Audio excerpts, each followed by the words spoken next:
तालुका जाफराबाद जिल्हा जालना। मी आहे देऊळझरी निमखेडा बोरखिडी संगमावर।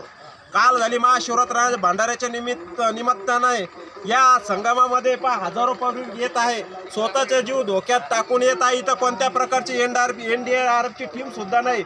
जाफराबाद तालुका झोपला का? खासदार आमदार झोपले का? आजी माजी याला लक्षात आलं पाहिजे। हिंदू खतरे में खरे हिंदू तर इथं खतरे में।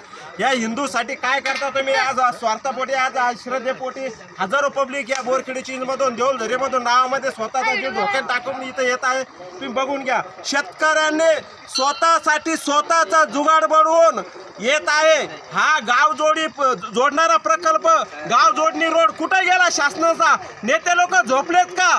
हिंदू खतरे में, हिंदू तर खरे इथं खतरे में। इथं कोणत्याही प्रकारचं एनडीआरएफचं, कोणतं अग्निशामक दलाचं, कोणती आपत्कालीन व्यवस्था कोणती इथं हजर नाही।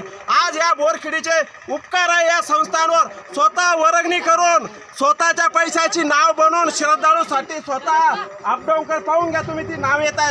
शेतकऱ्यांनी केलेलं शेतकऱ्यांसाठी जुगाड कुठे गेले? शासनाचे गाव जोडणी रोड प्रकल्प कुठे? पोल बघून घ्या। आज हजारो पब्लिक महाशिवरात्रीपासून इथे ये जा करत आहे। पाहून घ्या, इथं रांगेमध्ये एक पोलीसवाला सुद्धा नाही। हे प्रशासन झोपलं का? नेत्यासाठी कुठं विमान कोसळत इथं हजर, कुठं ढमकं झाला प्रचाराला त्याची सुरक्षा करायला। आम आदमीची सुरक्षा इथं आहे का?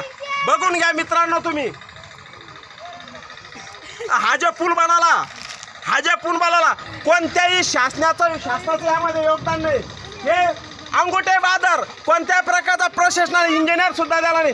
अंगुठे बहादर गजानन पाटील गुळे आणि मधुकर पाटील कटाळे यांच्या दिमागानं शेतकऱ्यांचं हे बिजुगाड पुलाचं बघून घ्या।